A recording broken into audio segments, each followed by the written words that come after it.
Oh, is this like live on air right now? Yes. And then you cut it up later? Yeah. No. We'll cut it up later. He's like, no, we don't. No, we don't cut them up. No, we ain't cutting them down.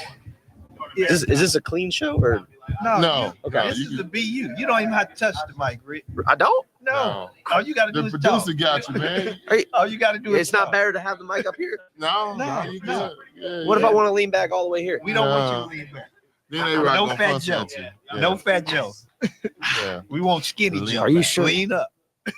What's these for? Just extra people? Yeah, that's ambiance, sir. No. Oh. look. Plan C. See, Lo wants the mic. Lo wants to get the mic real quick. You got pickup right there? Yeah.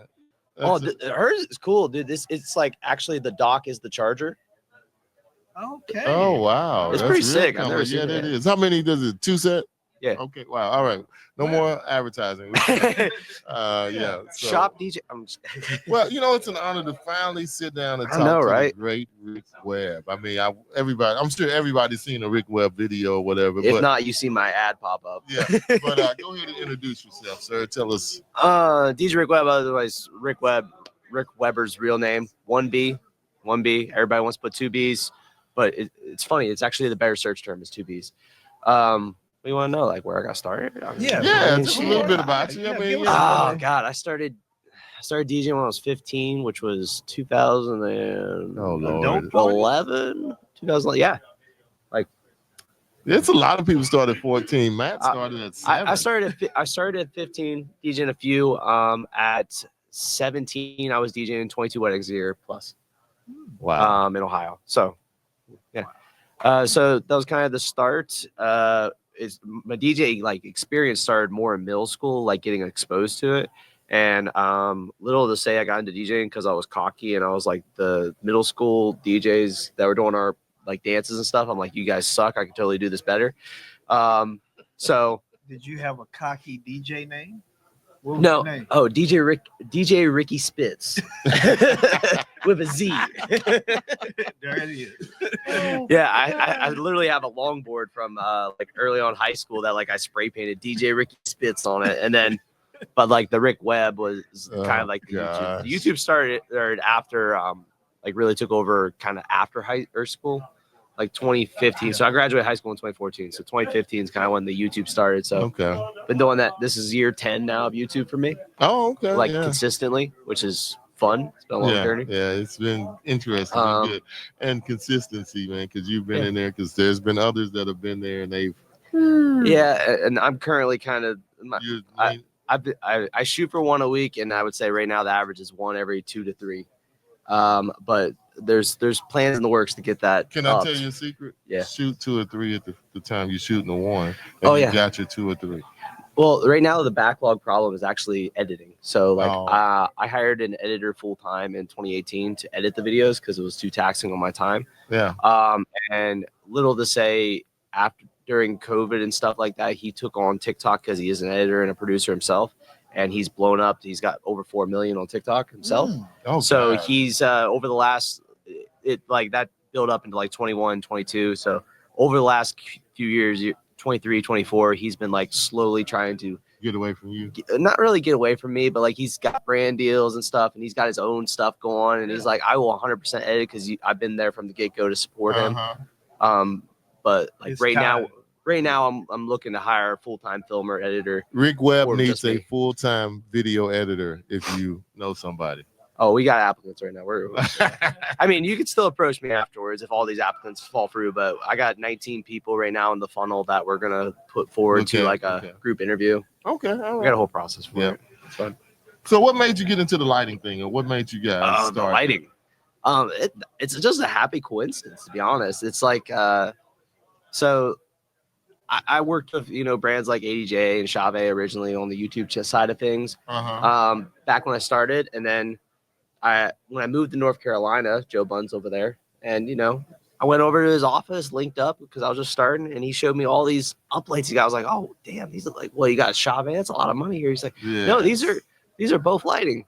And I was like, what's both lighting? And he showed me these, and when he told me they're $100 a piece back then, I was like, what? I spent $400 a piece on my ADJs, and I was like, Blew your top, I bro. was like, this is 2019, and I was like, dude, what's your contact? And he's like, I'm gonna be honest, it's a little sketchy doing it, but just trust the process. So I go in there, I'm WhatsApping, and they're like, yeah, here's your wiring instructions. Go to Western Mutual, wire the funds here. And I'm like, I'm like, Joe, are you sure this is around? And he's like, oh, they got a PayPal method. It's like another 5% or something like that. And I was like, hey, you got PayPal? And they're like, yeah. The price is going to. So I like PayPal them the money.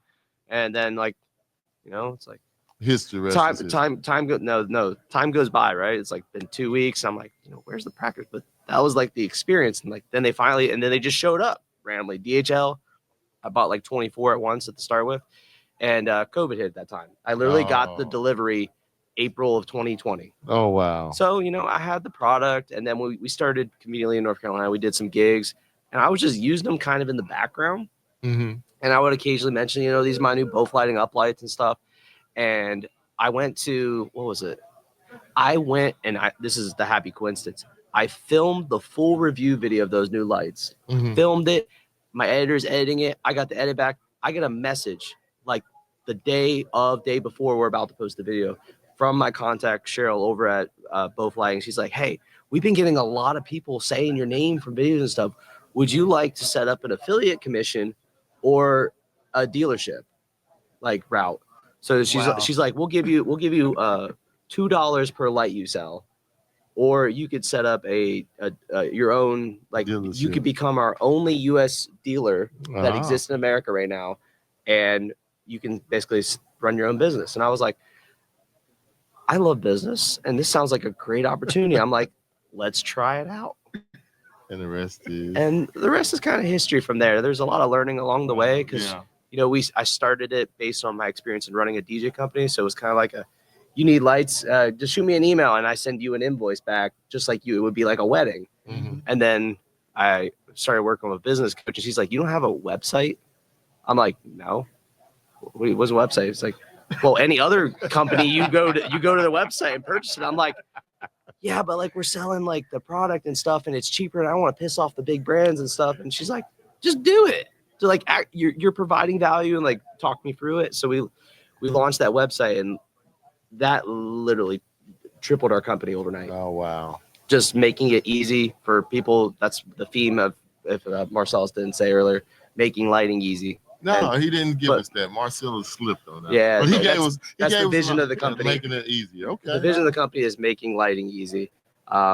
And just like my experience with doing it, that was kind of what when she's mentioned you could be the only U.S. dealer, I was like, well, your process is already pretty sketchy. Feels sketchy. I feel like I could provide value in making this a cleaner transaction and an easier way for people to be able to access those more affordable lights and still provide the quality.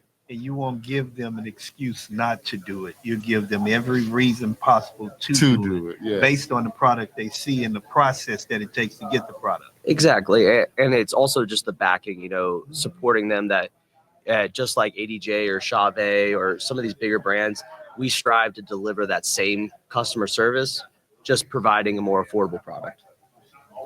So we're just filling a gap in the market space, and it's been pretty successful so far. And we've got a lot of good feedback. And we built quite an arsenal of a team that's a machine behind the scenes, taking care of customers and over delivering on what we stand for. So that's good. So in doing, your YouTube, what has been the biggest aha moment for you doing that? There's a couple, but I would say in terms of like growing the channel, like this works. DJs love gear. I think I've coined a little bit as a gear person because I have a tech side. I'm a techie person, but like the stuff I'm passionate about is actually business related stuff. So I experimented. I made some business videos, and they tanked massively. And I was like, all right, well, let's go back to reviewing a speaker. All right, 50,000 views overnight on a speaker video. So DJs love expensive brand new gear. So if you can get your hands on it and make videos on the newest, latest speakers, controllers, whatever, that's how you can fast track your channel. Okay, we just had our aha moment because that was our biggest video. We did a review on the new EV ZLX. Yeah, and it blew up. Yep. It blew up. Okay. Oh, we got our system now. Let's go. DJs are horny for new gear, man. Let me tell you. They get excited about that. Wow. Okay. It's hilarious, but yeah, Wow. that's kind of like the growing the channel AHA was just focus on throwing in gear related videos, or it doesn't even have to be like the newest gear, but like really like the solutions and showing them how to use gear, like simplifying the process. I would say another AHA was like, if you're gonna make a thumbnail, put as much gear in that thumbnail as possible. Like I used to think for my gig logs, the shot of the crowd going wild would be the thumbnail that like gets the most views. No, it's the picture of the damn setup with the subwoofers and the speakers or the turntables. That's what they click on because they want to see the gear. Wow. It's pretty funny. Okay, hey, we'll remember. And me on the back end, I'm looking at it like I'm like, we're editing these videos. I'm like, this is the gig log. Like this is such an epic wedding, epic mixing, everything. And I like put a picture of the crowd and put like epic wedding and sick mixing or whatever. And it just like this versus I literally could take the exact same video or a worse gig log and just put a thumbnail of my setup or the custom furniture booth and just put epic wedding, same title and everything. And the video does 4 times the views. Wow. Okay. We'll remember that. There's also some hacks too along the way I've learned. Yeah. On creative tagging and stuff like that, and how to research and do tagging on videos. vidIQ is a very powerful software. vidIQ. Yeah, I made actually a whole loom for our team. Marcellus asked me to do it because both lighting side, they're doing a lot of their own videos, and we were like looking at them, and Dave was posting them, and he like had 0 tags on any video. I'm like, dude, what are you doing? That's like the first step. Tag out videos with search terms, but vidIQ will allow you to you can actually search like you would. So if you're making a video or if you already filmed it and you kind of idea of like what the topic is, you can kind of just search on YouTube what you think people would be searching for, and then you can find other people's videos and you can go to their videos and see what tags they're using and what tags are actually working in search results and build around that. Yes. So it's not like you don't want like one word tags. You want to build out like tags that are like, what is the best DJ controller or key phrase? DJ tips and tricks, DJ gig log 2026 or 2025, something like that. Okay. Those search terms work the best to try and target. Thumbnails are also a huge part. Just making sure your thumbnail is clean, making sure it's got DJ gear in it. DJ gear. Wow. DJ gear in it. That's about. Yeah. Well, man, we and then grateful. Yeah. Go ahead. Go ahead. Go ahead. So the other hacks are like, if you're not building an email list already for like a YouTube channel. Yeah, we need to do that. So the window of if YouTube is deciding to push your video to more people or not is about 2 hours. So in the first 2 hour lifespan of that video being posted, you want to push the views and the engagement as much as you can. So there's hacks like if you have an email list, as soon as you drop that video, you pop that link and you send out a news blast, new video just dropped on X, Y, and Z, so they can click, so you can up that engagement at the beginning. Knowing the time frame is kind of okay. At least for the DJ industry, what I've learned is don't post on Thursday, Friday, or Saturday because they're all working. Okay. So Sunday, Monday, Tuesday, Wednesday tend to be the better days to post. And Rick is over here just giving up all the good Jesus music. Yeah. And then timing wise, like 10 a.m. on the East Coast time works out because it's early enough in the East Coast that they can watch it, and then the West Coast wakes up and keets the views going. Okay. So it's pretty. Yeah, hacks. There's also live streaming. Yeah. Have you seen how you can do a redirect? I don't know if you've seen. I've done it a couple times now. I just don't have the time. Explain. So in YouTube, if you do a live stream, Uh-huh. You go to do a live stream right now, you can set up a redirect to your video premiere. So it's like on Twitch where you can do what is it called, a raid of another stream. Yes, Uh-huh. yes. So you can set up your live stream. It's a little cumbersome to do it, but you set up in YouTube that your new video, you schedule the premiere of the YouTube video, say at 12, and then you go set up your live stream with a redirect option that when the live stream ends, it sends them to that video premiere. So I go on 30 minutes before. I've done it a few times. It works really well when I have the time to do it. It's just having the time to do a 30-minute live stream, also premiering it and everything. it's a little taxing. So hopefully the video editor can help me out with that. But I've done it like 6 times now, and it's been very successful. Basically, I just jump in and I tease, do some Q&A, just answer some questions. I'll get, like 40, 50, 60, 70 people on there to just jump in that 30-minute little segment where I'm just shooting the shit, basically. And I might be I tease in there. I'm like, after this, we're going to watch the brand new video premiere where I go through this, and this, or this gig log. And then after we basically get through it, I can literally end the stream, and it pulls all those people right into the live premiere of it on YouTube, which again pushes that engagement. Yeah. It is cumbersome to do it, but it works. It's worth it. Okay. It works. All right. Yeah. So if you got the time and energy to do it, that's about all the YouTube hacks I got right now. That's some good hacks, man. That was good. That was good. I'm sorry, I almost got the best one cut out because I'm trying to be gracious with your time. But no, that was good. That was good. What time is it? We got plenty. It is. It's a 10.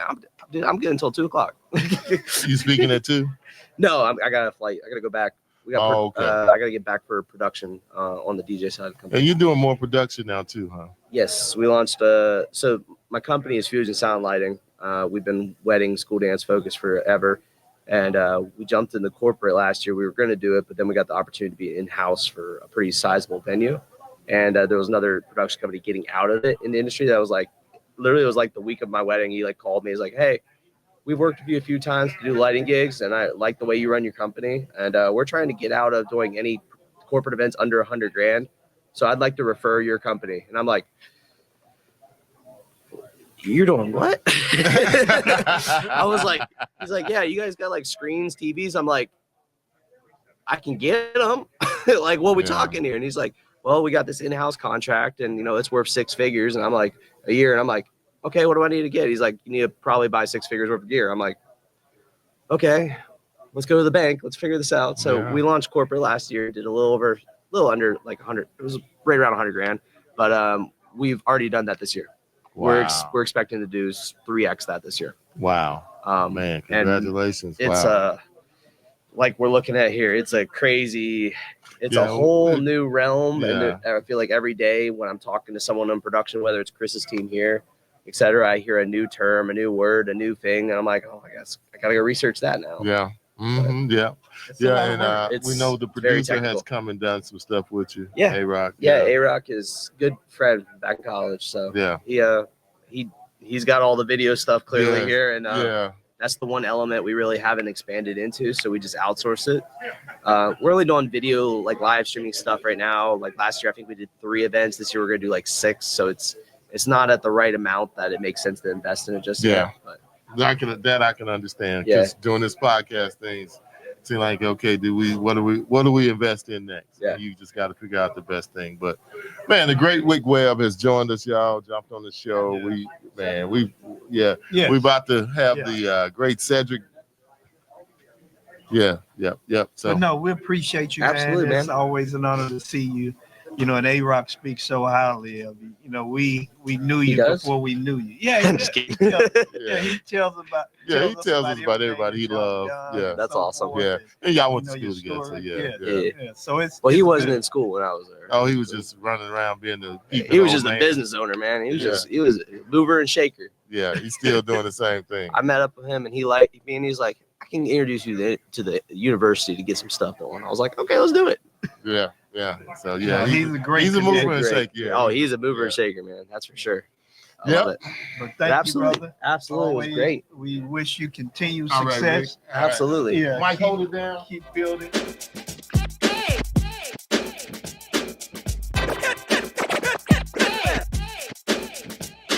Come on.